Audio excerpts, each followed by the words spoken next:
The photography studio was the place I had given my years to, the center of my life. I had adjusted the lights, arranged the backdrops, and maintained the cameras countless times with my own hands. My clients trusted me.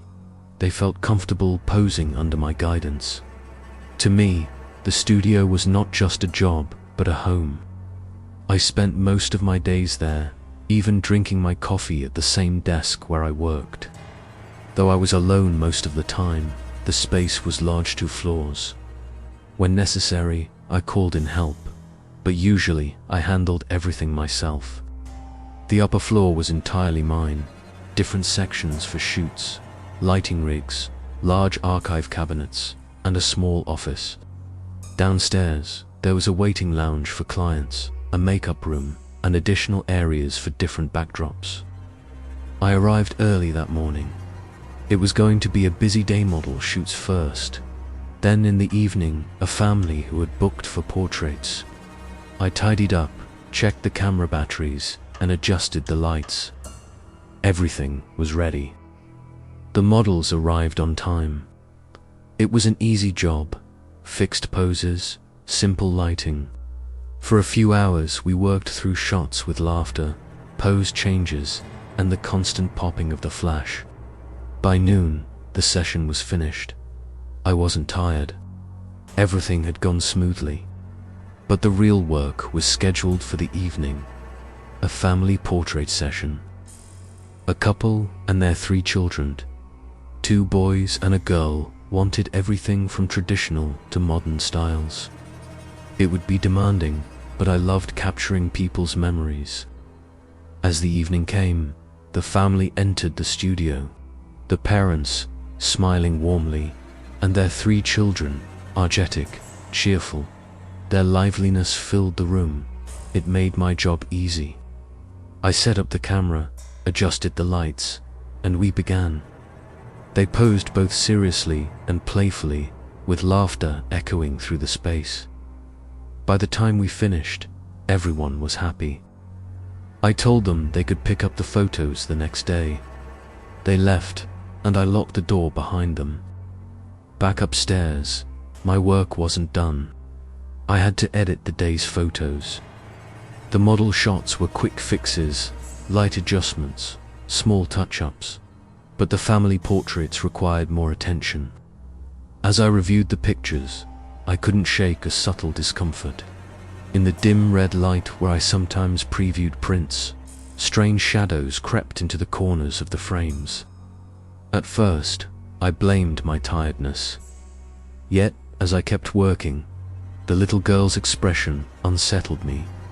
Unlike the rest of the family, her face seemed different, almost detached. In some frames, the shadows appeared to shift, as though something was moving just outside the light. From time to time, faint noises echoed through the studio, a shuffle, a footstep, but I was alone. I forced myself to keep working. By midnight, I finished. Exhausted, I decided to sleep in my small upstairs room. I turned off the lights, lay down, and closed my eyes. But in the silence, noises began again, soft dragging sounds, distant shuffles in the corridor. My heart raced. I convinced myself it was nothing and eventually fell asleep. Morning sunlight woke me. I pushed through the day, delivering the model photos, finishing small tasks. Everything seemed normal, but by late afternoon, the family returned. Only the parents came. The children weren't with them. I placed the finished photos on the table. As they looked through them, their smiles faded. Confused, they turned to me. "Did you add this girl in?" the mother asked, her voice trembling. I froze. "What do you mean? She was right there with you." They exchanged a glance. The father cleared his throat. "We came with our 2 sons. We don't have a daughter." My mind reeled. I insisted, describing the girl, their daughter, who had laughed, posed, and clutched a toy. But the mother's eyes welled with tears. She whispered, Years ago, I lost a baby girl during pregnancy. My blood ran cold. My hands shook as I pushed the photos toward them. They didn't question further. Instead, they accepted the pictures almost gratefully, as though the presence of the little girl was a gift. They thanked me and left. I sat in silence. When I checked the files again, the girl was gone. In every photo, only the parents and the boys remained. The girl had vanished as though she'd never been there. Then click. The sharp sound of a shutter echoed through the empty studio. I jumped to my camera. On the screen, a new photo appeared. Me, but in the corner, barely visible, was a shadowy silhouette. My hands trembled. Another click rang out. A different camera. Another image of Meath's time, the silhouette clearer. From the hallway, I caught a glimpse of movement. A dark figure slipping past. My chest tightened. I gathered my things and hurried downstairs, heart pounding. But at the door, I stopped. The silhouette stood there, blocking my way. When it turned its face toward me, I realized it looked exactly like the little girl. My skin prickled with terror. Another flash went off beside me. I grabbed the print, the family portrait, except this time the girl was replaced by the dark figure.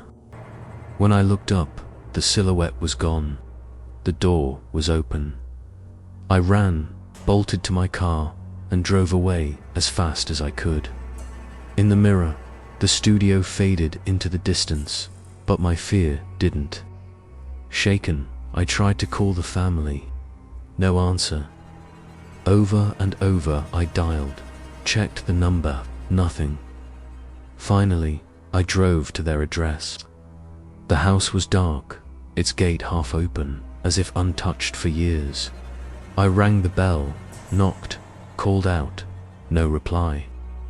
Just as I turned to leave, a neighbor stepped outside, eyeing me curiously. "Are you looking for someone?" she asked. I showed her a print. This family, they came to my studio yesterday. The woman's face drained of color. Her voice cracked as she whispered that family disappeared years ago. Police searched everywhere. They were never found.